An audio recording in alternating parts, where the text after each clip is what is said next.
recording. So happy New Year, everybody. Happy New Year. I don't know how much longer we can keep saying Happy New Year. It feels like it's been forever, but that's It's still okay. January. The first half of January. There we go. Okay. So welcome back, everyone, to Just in Time Genie. We have missed doing this. Ellie and I have been, off doing our own holiday things, so we're kind of regrouping. And today's topic, I think, is a great one for the beginning of the year because we're talking about getting into routines and also getting back onto the routine when you kind of fall off the wagon. Right. Yes. And so how to deal with dips and no days. So just to contextualize, lots of people start New Year's resolutions. And even if you're not one of those people and you have been following our videos, you might be somebody who's looking to create new habits, new routines, just self-care, a little bit of transformation, perhaps a bit of healing. Carol can tell you more, but last year was a tough year for most of us. Yeah, it was challenging. It was a lot of growth, a lot of ups and downs. Right. And I have a sense that this year is the beginning of a new decade. So it's like post-earthquake settling.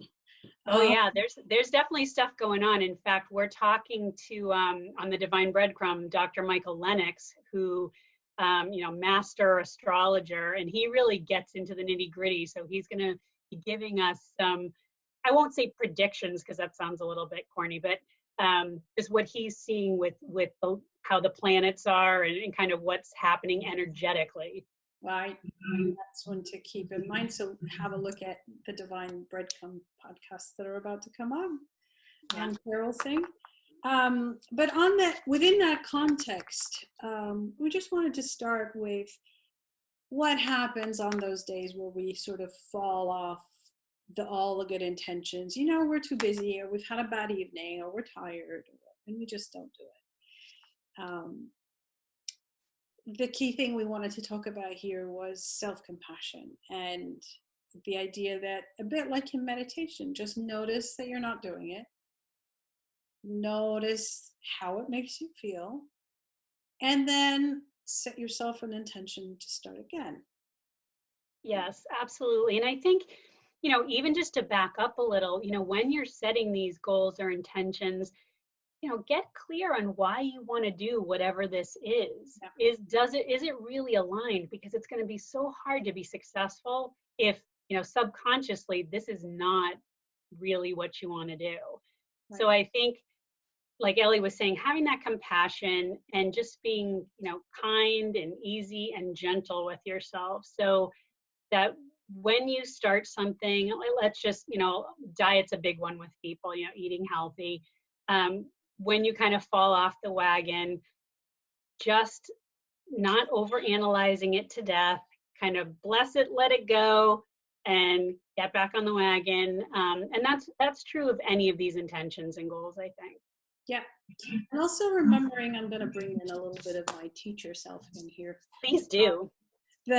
The sort of learning curve. We start off as unconsciously incompetent, which basically means we don't know what we don't know. Right? So I might start saying, oh, automatic writing sounds really fun. I'm going to do it every evening, right? To just sort of release my thoughts and create and then we have the next step when we start doing something new, which is the conscious incompetence. So if I'm starting to write, actually, let's use the car, because that's always the easiest one. You're starting to learn, you start going to your driving lessons, and you suddenly become really wildly aware of everything you don't know, right? You look at other people and it seems easy, but then it's the mirror, it's shifting gears, it's putting your seatbelt on, it's making sure your seat's in the right place, the indicator, the everything. Well, you don't shift gears in the US that much, but we do. And that complicates it. Yeah.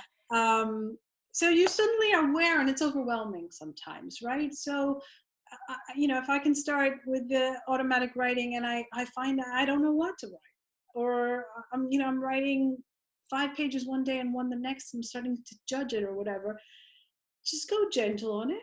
the next step is the consciously competent. So suddenly you're doing it a few times and you're getting used to it and it's getting easier, but it's still like an effort, right? Hmm. You'll have to be consciously choosing to do every step of it.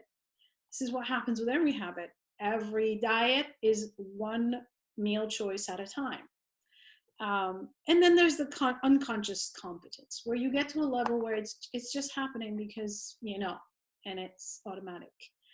And we don't want to encourage people to go into automatic pilot and not realize what they're doing, but just to be aware that actually most of the time in our lives when we're doing stuff, whether it's a new job, a new relationship, or just doing a new routine or anything, we're very often in those consciously incompetent or consciously competent quadrants, if you like, or Yeah. stages. And they're the most uncomfortable. So Oh, if yeah. you want the chocolate, then reward yourself for starting with the chocolate and then bring Right. yourself gently back to, okay, banana next time. Yeah. um, and here, the key thing about this was all about the cortisol, which, Carol, do you want to explain a little bit about? Yeah. So anytime your body is in that stress response, your cortisol levels go up, um, which it's not a good thing when it keeps happening. When your body gets flooded with cortisol, that stress can affect every area of the body in a negative way. Right. There's inflammation. I know for me, especially before I did a lot of my inner work and I'd hold on to everything and I'd stress about everything, I was holding on to a lot of weight around my midsection and I couldn't release it. And a lot of that was because of the cortisol levels. Right. Um, and And I'm that, kind of blanking, but there's so many symptoms of elevated cortisol levels, and most of the time it's because of just constant stress on the body.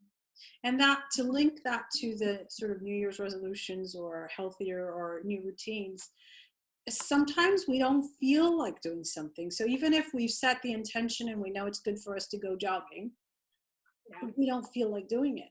And so forcing ourselves to do that actually elevates cortisol levels. So being aware, as Carol was saying earlier, about why you're doing something. So if you're Hmm. choosing to be more, doing more exercise, being Yeah. aware of why you want to do the exercise, so that if one day the jogging actually stresses you out more than anything, finding something different that does bring you joy. Because when you are in that joy space doing something, your whole body's functioning better, and actually you get serotonin and you get all sorts of wonderful hormones. So don't force yourself to do Yeah. things, even with the best of intentions, to do something. And that's part of the falling off the bandwagon. So Yeah. you Yeah. can And judge it as that, but it's not, yeah.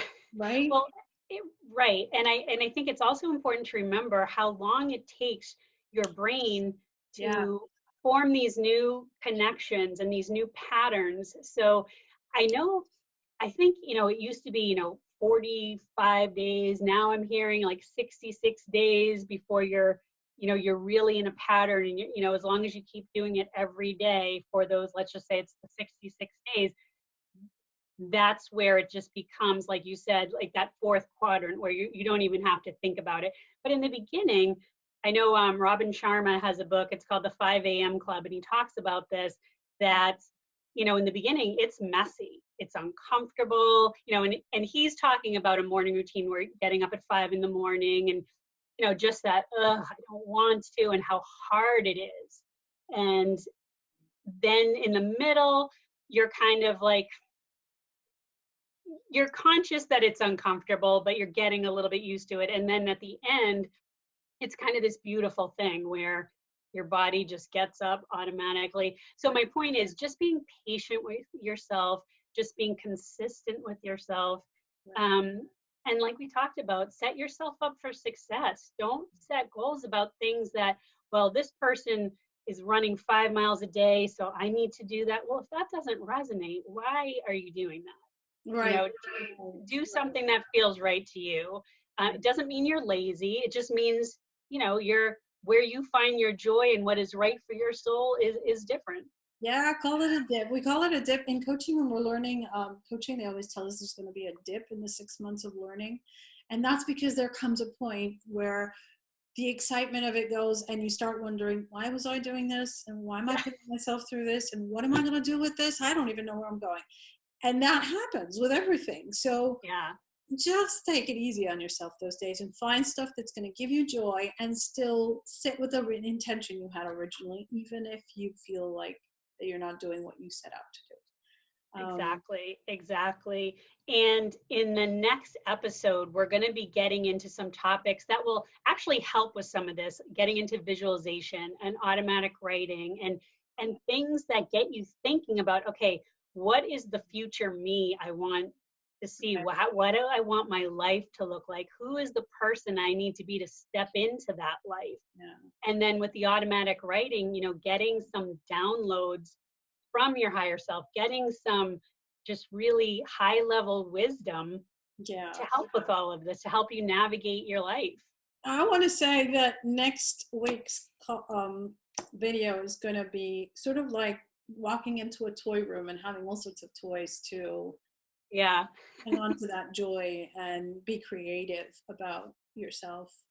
Yeah. Is that absolutely. okay? Absolutely. It's going to be fun. Yeah. So we look forward to the next one and we hope this one has helped you. And have a wonderful 2020. Bye, everybody. Bye.